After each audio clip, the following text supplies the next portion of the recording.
Hey everybody, so we are in a very exciting place with this painting. I have pretty much done all of the final layer of white except for the fabric, which is what we're going to do right now. So I'm, as you can kind of see on this one part here, I'm really just doing those final highlights. I will just be picking out some of these highlights and textures. So this is satin. And satin has not only a very high sheen, but it has a touch of grain, right? And so if you can capture some of those textural details with whatever kind of fabric you're painting, it will just go a long way with really conveying what that's supposed to look like. So very excited to get going on this, and let's do it. Okay, so this is my reference photo. As you can see, there's quite a variation in tone and highlight and shade here, which I have dutifully tried to build up in this area. So I'm going to just kind of go in here and start working on some of those highlights. So I'm not just brushing it on. I'm actually creating stippling a little bit. So stippling is just the like burp, burp, burp, burp with the brush. And just trying to create the final highlight, but also working with the texture that I see. Now, if this was, say, velvet, which I've painted before, I love painting velvet, I would be doing a different brush stroke, right? Velvet is also very grainy, but in a totally different way. Yeah, so velvet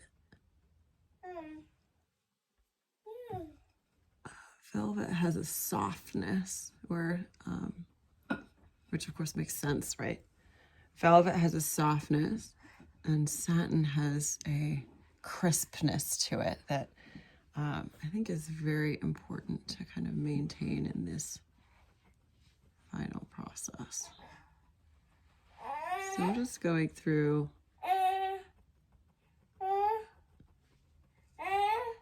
and building up that area.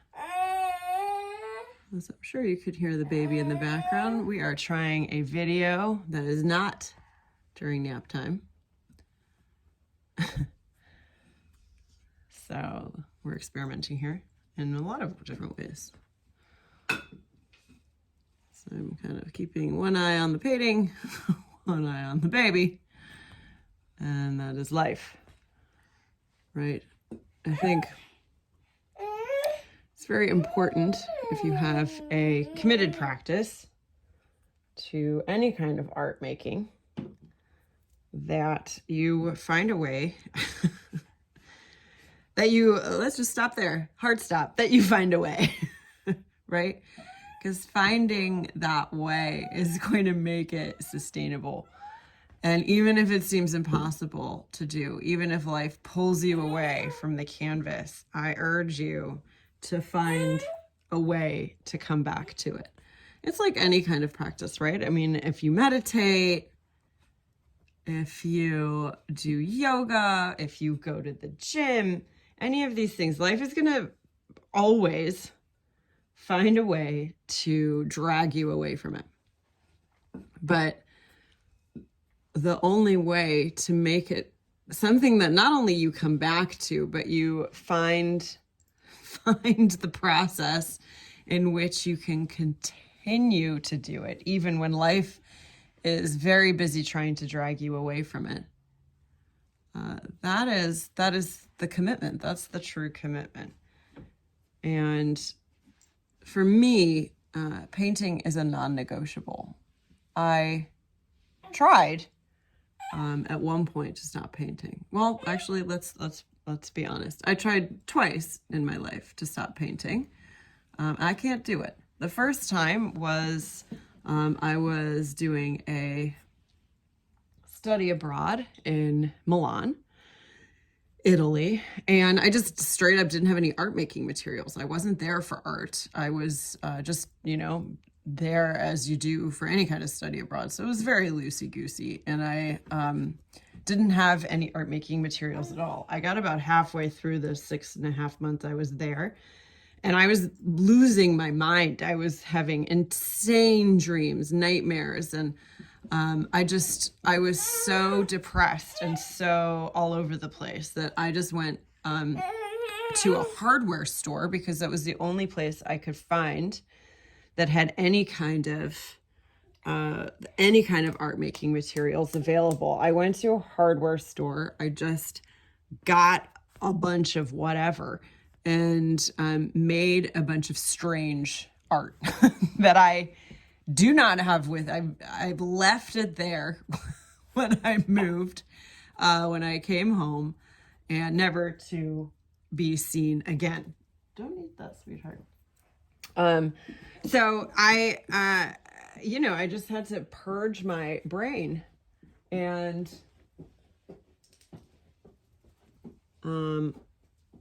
sorry, I just had to purge my brain. I just had to get through it. And the other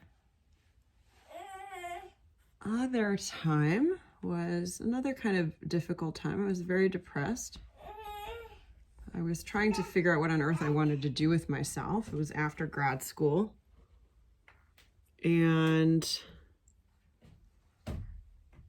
I just couldn't find the time. Well, no, I couldn't find the inspiration to commit to anything longer than a few moments. So it was difficult. It was difficult in a lot of ways. It was a time in my life where I had just graduated from graduate school. I was doing more performance art than any kind of painting. And I was seriously questioning if I was going to continue making art at all, or if, I was just one of those stories that, too bad. I gave it my best shot, and I stopped. So it was what I consider my dark night of the soul situation, where, I questioned my faith. I really did. And it was a very raw and real and dark time. And the only things that made it through in those days was very odd and very wonderful artwork that to this day I wouldn't make that anymore. And I love that whatever it was that, and I mean make it through as I mentioned, it was just difficult to find the inspiration to commit to something long enough to finish it. And these paintings take a long time, if you haven't noticed. With how I'm working, these paintings take a long time. So you have to believe in the painting from the beginning all the way to the end. And if you don't believe in the painting, then it's just going to languish, and nothing's going to happen, right? So you're just going to have a lot of unfinished work. And for me, I don't do unfinished. I have unlike a lot of artists, I think I have very, very few unfinished paintings. I can't stand unfinished paintings. It's like they haunt me, and they don't let me sleep. You know what I mean? It's like it's a constant guilt trip every time I look at it. So I can't do that to myself. So I need to finish them. And that was a time where the things that I was able to get through with were things like Mama Cthulhu and Mama Stitch and My Little Naga. They were very wonderfully weird pieces, and I'm so grateful that during this difficult time I got my weird on, and it was so deeply cathartic that it really helped move all that energy through. And I was able to come back to painting, just start believing in the process again, believing in myself again. And I was able to really kind of come back all the way through. And now I do stuff like this again, which is really nice. And I'm so grateful for all of the lessons that Mama Cthulhu and my little Naga taught me, because I wouldn't be here without them. So as you can see, this goes pretty fast in relationship to how unbelievably slowly some of the rest of it goes. So if you see me just kind of moving, I'm just trying to make sure I'm getting the shape here right. Fabric is such an interesting thing, right? Because you can't think about it. You just have to paint the weird shape that's there and just go with it. Because it doesn't make any sense. Like, what is this? You know, it doesn't make any sense. It's just the way the fabric is laying down and how the highlight is. But if you try and think about fabric, you start making it look like cartoon fabric, and it's wrong. So you've got to just look at it and trust your eyes and just go with it, because it is extremely strange.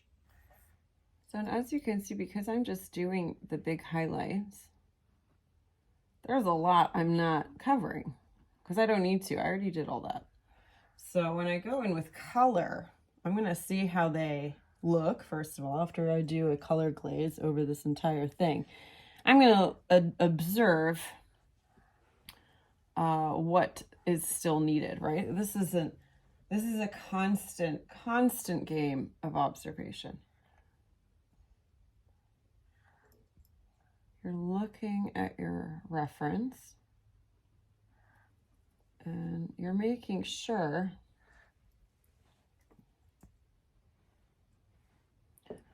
again, oftentimes, and I mean, it's the same with figures, it's the same with faces.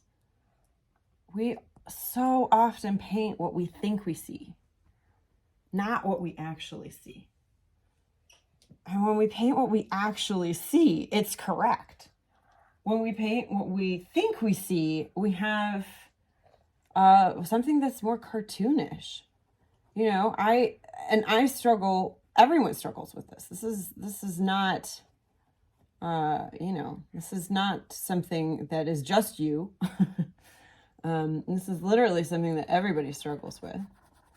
And there's many ways around it. You know, people use grids. That is a very easy way to kind of break how your mind sees something. If you grid it out, then you just paint exactly what's in that grid, or draw exactly what's in that grid, and you're good. So it's a very easy way to do kind of a realist or photorealistic thing. I don't do that because I continually want to challenge myself to see better. I want to be able to break that. I have a deep background in meditation. And for me, the practice of seeing and understanding what my eyes are seeing is very important. Because cutting off your assumptions. Oh, hi, little guy. Oh, are you going to grab my camera? Are you going to? Oh, yep, there you go. Hi, baby. Hi, baby. Hi, sweet baby.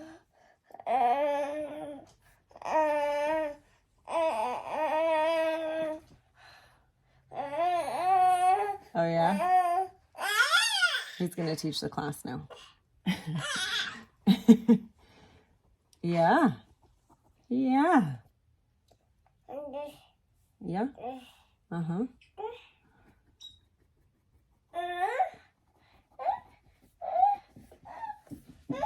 And so you do you. You find your way that makes sense. I encourage you to try just sinking in, taking a deep breath, letting go of your assumptions, and seeing what you actually see around you. Because not only does this work for this painting style, and this is the beauty of it. So not only does it work with this painting style, but it helps you see better in life. It helps you see more clearly what's actually going on around you. It helps you take in the beautiful detail of everything that's around you. You stop seeing pixelated and you start seeing in high resolution. And isn't that just worth it? Isn't it worth actually seeing the beauty and the wonder of everything that's going on around you? And that's personally why I do it this way. I could grid everything out, yes. Would it be easier? Probably. But I would lose the commitment and the capacity to look at the world in a beautiful new light all the time. And so for me, doing it the long way, doing it the harder way, training myself to be more clear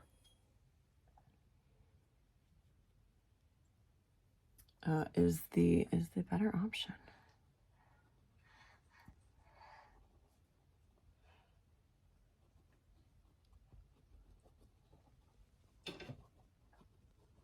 There we go. So I am just putting in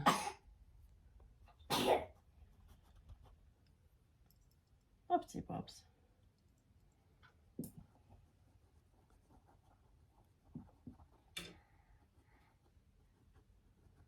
Some of this last bit of highlight here.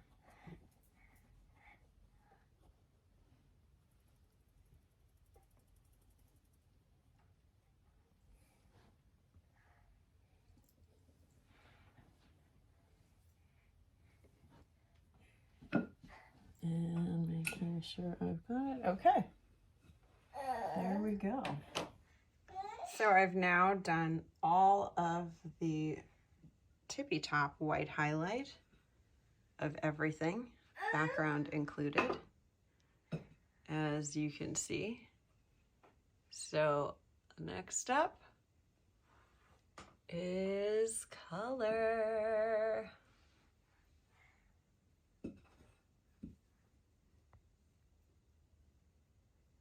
There, and we can just go over what we just did in a few moments. There we go. See you next time for color. Please subscribe, like, and share this video.